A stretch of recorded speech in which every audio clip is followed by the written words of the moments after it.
all these parts of you that you left behind. So like every time you went through an experience that was traumatic, if you didn't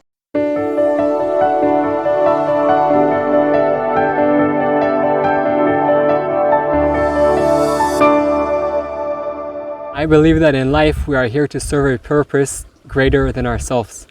But in order to do that the best way, we must start with investing in ourselves. I believe in you, and this channel is going to give you tools to help you overcome your challenges and light your path. Let's start. Hey, hello there, Amy. How are you doing today? pretty good.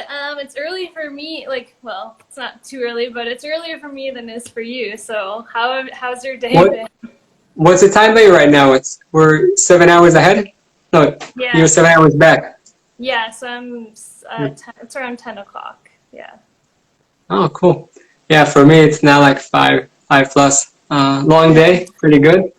Was looking forward for this interview, so I'm happy you got to be here, and really thank you very much. I really also appreciate your time. Yeah, me Uh, too. Thanks for inviting me. It's so awesome to do. uh, it's amazing. It's amazing you're here. You know, it's totally my honor, and we're both learning together. But I want now to learn things that you do, basically things that you do to help your patients. But before we go there, I want us today to talk about momentum. Basically, anything in life we do, we need momentum, because in order to start something, you need to do the first action and then the second, and then you get momentum, and then things keep on just moving.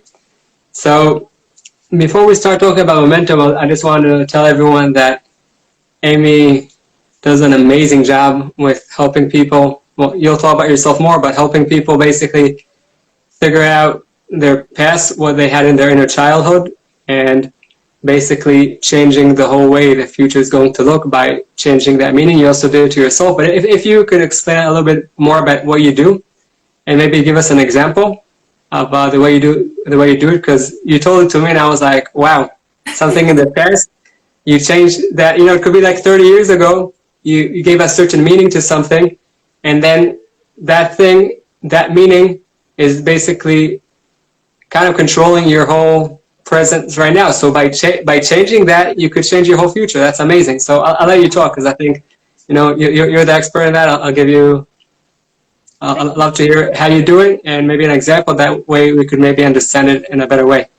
Yeah, so I know, like, I was, like, every time I explain it, I'm like, there's that voice in my head that's like, what are you saying right now? Like, what is actually coming up?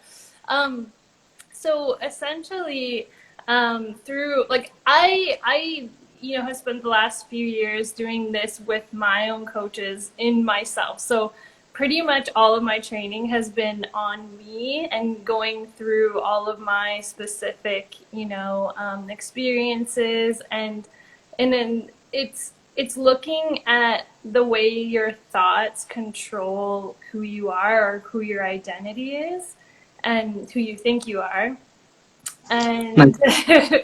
who you think you are. Yeah, because it's like it's two different things.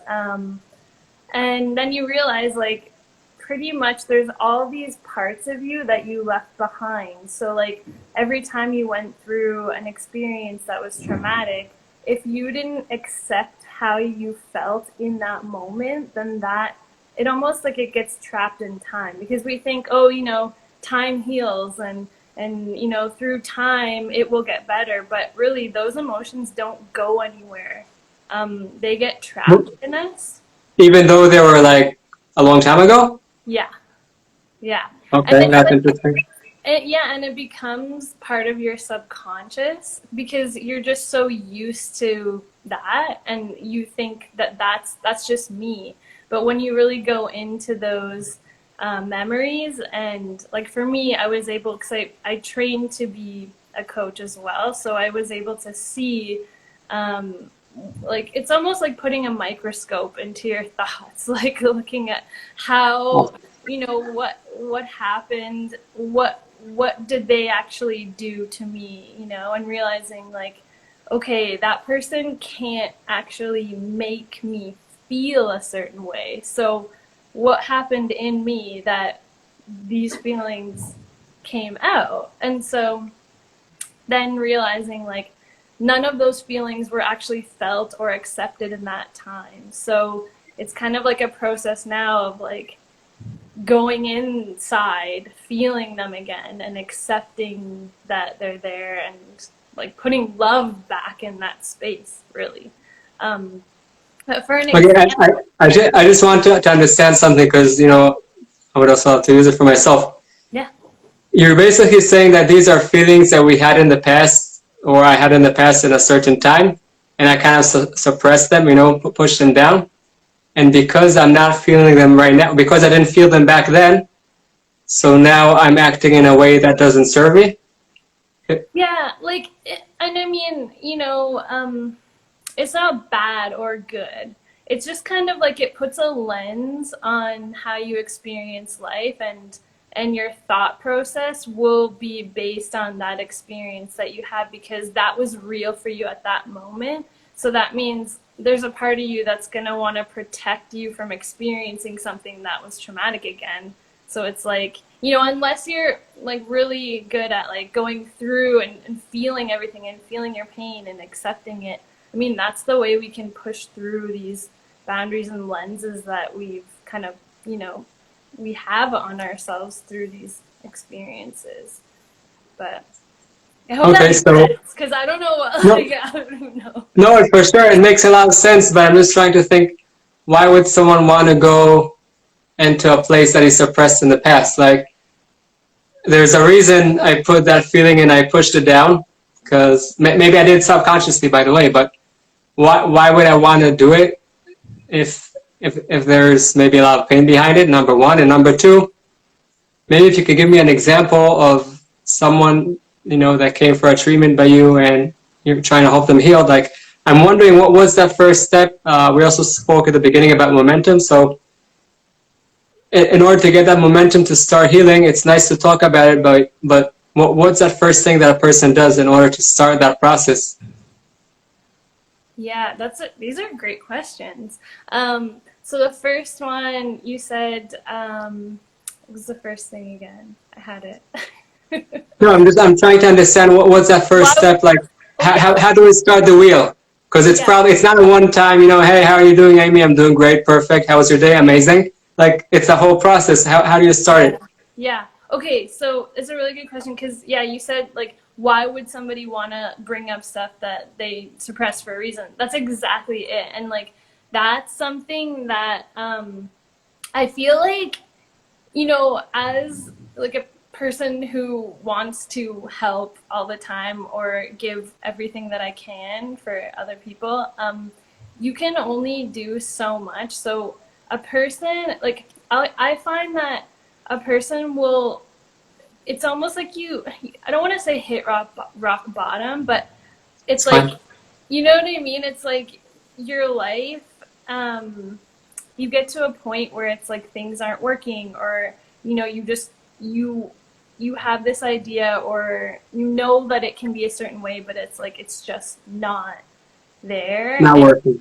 yeah, and I think I don't ever know if it's like, yeah, I want to go back into those terrible times and relive them and like feel it all again. Like I haven't really met someone yet who it has been like that. Like for me, it was kind of like I have questions, and I found, I saw a YouTube video of my coach, and they were offering a free session, which I do also, by the way.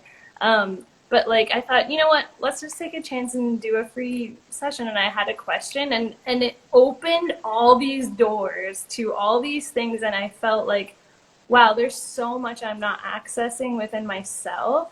And I feel like we all want connection, but in order to have connection, we need to be able to access our own connection within ourselves, because that's how we connect to everyone and everything. Like, Wow. connection is a feeling experience. So if we're suppressing all our feelings and then we're waiting for someone to, be with or connect to us, then how are we going to let that person connect to us if we're not even feeling our own self, right? Wow.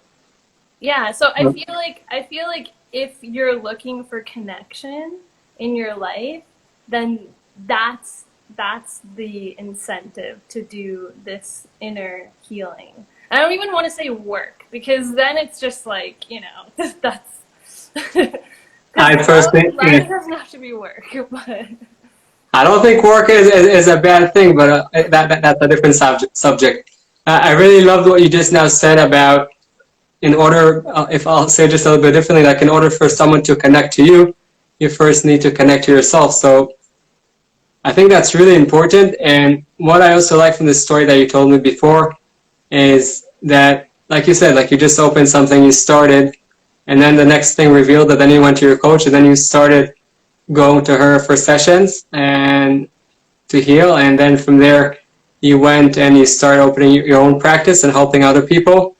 If you would have thought in that first YouTube video, like if you would have thought, like, I don't know, a few years ahead that you're going to be there, I'm not sure. absolutely not. Absolutely not. I was taking a chance just because I've never done that. I've never like watched a YouTube video and reached out to somebody, even like I had my own, things were happening. I was experiencing certain like awakenings and things going on in my life that I was just like let's try. Let's just try to talk to somebody about it. And that just basically took you to the next step after that try. Yeah, it was like as soon as I talked to them, I just felt it. Like I felt like I need to experience, like I need to explore this. This isn't, it was like it just hit something deeper, right? Because they can see and feel deeper than I'm aware of. So, and that's like for me, that's what I'm able to do too. So, it like through my sessions, like I can feel your what you're feeling, what you're hiding or what you're not aware of feeling, and then I can like point you in that direction. So it's really like you going through this and I'm guiding essentially. So Oh, that's great. That means the person also needs to be there. You can't just come to a session and say, okay, Amy will do all the work and I'll yeah. just sit down. Like you're saying, the person needs to be active. What I really connected to also before that is, now I asked you a question like, why would someone want to dive deep into that pain just in the middle of his life? So you're saying a lot of times that people that come for this healing to feel better or to change the way they looked at something or the interpretation is because they're right now feeling maybe stuck. Maybe they're not. Maybe not stuck. Maybe just something over there is not sitting well. Like something over there is not. It doesn't feel right. No, it's that right? If I understand correctly. Yeah, exactly. Yeah. It's like That, your inner being is calling for something more, and you will find what you're meant to find. And I feel like that, you these people come into your life for a reason, and if you get that gut feeling like, yeah, I need to do that, or I want to talk to her or him, or I think it's for a reason. Yeah. but in order to do that, you first need. So after you feel that something that is uncomfortable, whatever it is, so the next step is basically you're saying with someone or with yourself, connecting to yourself. Is that right? Yeah, I mean, and I feel like for me, I didn't even really know how to connect to myself or what that even meant. So, I I think that it's hard to say, like, because everyone's different and everyone has their own, like, maybe someone is just like totally happy and is like, I want to connect deeper. That's possible too. So Amazing. yeah, yeah. I think I really like it for two reasons. Number one is there's always a why behind whatever it is you're doing. So when you want to start that momentum. You just said 2 minutes ago you didn't know where you're going to get in a few years. Like you had no clue, but there's always that why that pushes you to take that next step and that next step. And every time you're not sure, it takes you forward. And what you brought a story into my head about the connecting part. So I had a girlfriend, beautiful human being, really great person. And I have a problem. I have a few, but one of them is that I like helping people. And until a few years ago, I really forgot about myself. Like I was always there for others, but I wasn't there for myself.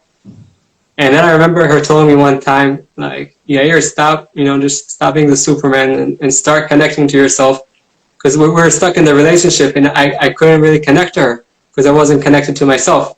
Yeah. So that's like exactly what you're saying. And it reminded me that, you just might do a lot of things and be active, but if you're not connected to, I could say about myself, again, each person is different, but I met also a lot of people that with the same concept. When you don't connect to yourself, even if you're really there for the other person, the potential could be much greater, much better in terms of the connection with them. That's number two. Number one is the connection with yourself. And what I think that even is more crucial to understand that, I'm still not sure how you do it, but to change that meaning of whatever happened to us in the past. Like, can you give me an example? How do we do that? Like, how do I know, let's say I come to you now for a session, or you could also give a story, of course, with changing some names, but there's something over there that there's that meaning that is maybe holding me back, or like you said, I might be happy, I want to be happier, whatever it is. How do I like tap into that meaning that I gave that event? How does that happen? Well, I think what it is that if there's anything that you're questioning, or you have something that comes up, like for example, what you said about your past relationship, right? Like, it felt like I couldn't connect to myself, and then I would ask questions about that, or it like what tends to happen is something will come up, or even in the beginning, like we'll just be an introduction, like saying hi, and something seems random that comes up that will like frustrate that person, or something happened, right? And like the way that I work is through law of attraction, so I can it's kind of like I can feel the mirroring that's going on inside, so I can ask questions that pretty much not make sense, but like show where that frustration is coming from within, where it has nothing to do with what's actually going on outside, but it's a reflection of a pain that's inside. And it's pretty much just through asking questions about that specific thing, or the thing that you're wondering about, or why couldn't I connect to her when I really love her, or like anything like that. So it's really dependent on like whatever you or the person is questioning or wondering or wants to know about. It's very specific to the individual. Got it. It's amazing that you mentioned already a few times that it's specific to the individual, not each person is the same.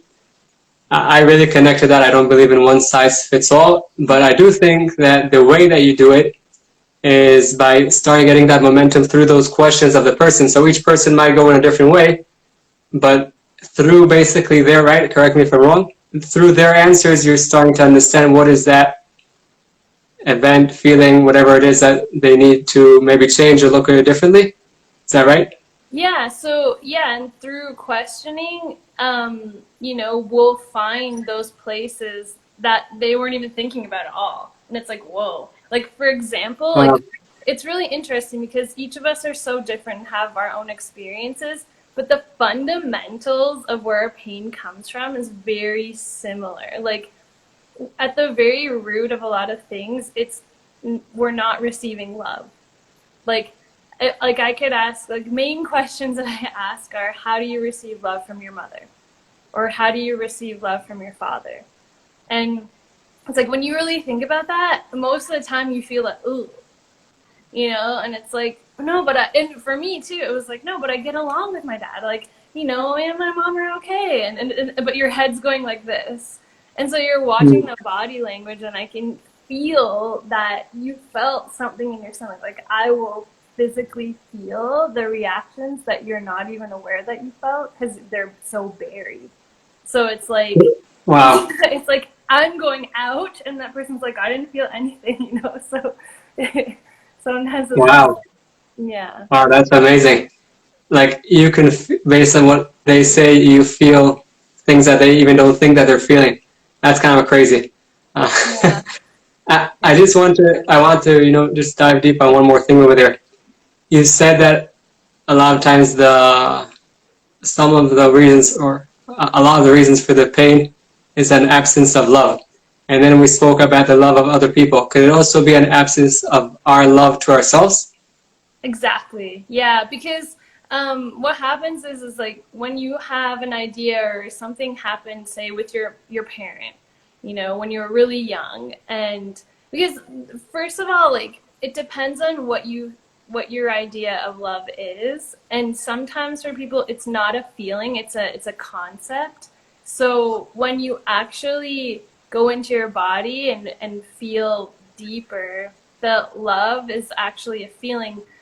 What happens is when you have these thoughts that are I'm gonna go deep now. Like No, when with you. you when you have thoughts that are so in opposition to the truth of who your soul actually is, like for instance, like, oh, my dad doesn't care about me, um, when it's in that much opposition to what your truth is, it actually blocks your own self. So if you can imagine, like if you look at like the like your vessels in your body, like your veins, right? Imagine like your blood is love. So if you told yourself a thought and thought, okay, you know, my dad doesn't love me, essentially that thought will like cut off your own supply of love in your body. It's and it's energetic, but it's like, and the more and more, you know, thoughts that you have like that do that, they kind of close your own fullness off. Does that make sense? I'm trying to explain this in like a Yeah, it makes sense. I think it also sounds like, looking at it from the outside, it sounds, I don't know if scary is the right word, but it's like, there's probably so many things behind there that for me, actually, I'll say more, I don't know if interesting, or like, I'm really wondering about what kind of things now that I might be blocked because of different interpretations that I have. So if, let's say, I'm a simple guy, and I feel something inside me that wants more, or that wants to get rid of a pain, whatever it is. Like, what's like that simple step that I could do to start? Like you said, when you started, you didn't know that all this is going to happen and how it's going to reveal. But I want to get that momentum started of something over there is not sitting inside in a good way, or it's sitting great. I want it to be even better. What's that first step that I need to do in order to start that momentum? I'm a simple person. I don't come from this world. I have no clue. What is that step? I'm a big believer in taking those steps and actions. yeah. I would say to go into your pain and feel it all. Stop avoiding the feeling of pain, because when you actually let yourself feel pain without judgment, you'll find that pain is actually not what you think it is. Amazing, amazing. And I'll emphasize that last sentence because I used to be a Supreme Court judge for myself. I used to judge myself so much. And that last sentence that you said, go into that pain without judgment, I think that's really important, because if we'll be the judge of our pain, we won't really feel it. Just feeling it purely without judging it, I think that could be an amazing first step for everyone to take. And you don't need to start with too much, but just start there. Yeah. I think that would be an amazing step. There's a saying, not sure who it was, maybe Brené Brown, I forgot. But in order to heal, you need to feel. Yeah. So I'll just add what you just said. In order to heal, you need to feel, but without judgment. Because the second you're judging, you're not really feeling. Exactly. So Exactly. amazing. Yeah. Amazing, Amy. I really appreciate your time today and appreciate sharing that. I'm sure that, if I take that advice for things with me that I'm trying to figure out, I'm sure it will help me and also people that are listening to this. Just that one small step, just start that momentum of, okay, this is that first step. After that, things will happen. Yeah. A lot of times we have no clue how things reveal. So many stories in life that, we did A and we thought B will happen, but then C happened. So Exactly. just that one next step. And from there, just let life reveal itself. So I really appreciate your time today. Oh, me And too. it Thank you so was much. amazing. So nice to chat and come on here and talk. So, yeah. Oh, for sure. Listen, you're helping other people, and I love your job, what you're doing, because you're not just helping a certain pain that or whatever it is person has right now. The work you're doing and letting other people do with you, you don't like the word work, but the healing. So that doesn't only change their path and doesn't only light their path, also all the people around them. And I'm a big believer that each person is here in order to serve a purpose greater than himself, but in order to start with that, he first needs to invest in himself. So Exactly. what you're doing with other people, it's exactly that. You're helping them, find themselves, invest in themselves, bring their light out to the world. And that's amazing. So I appreciate you for that. Thank you. Thank you. And I appreciate you too for having this and bringing people, out together and talking about these things. I really appreciate it. Of course, I'm looking forward for the next time. Yeah, for sure. I hope you enjoyed the video and got some tools to overcome your challenges and light your path. If you haven't yet, please smash that thumbs up and subscribe to the channel. And don't forget, the most amazing things in life are the ones you take for granted.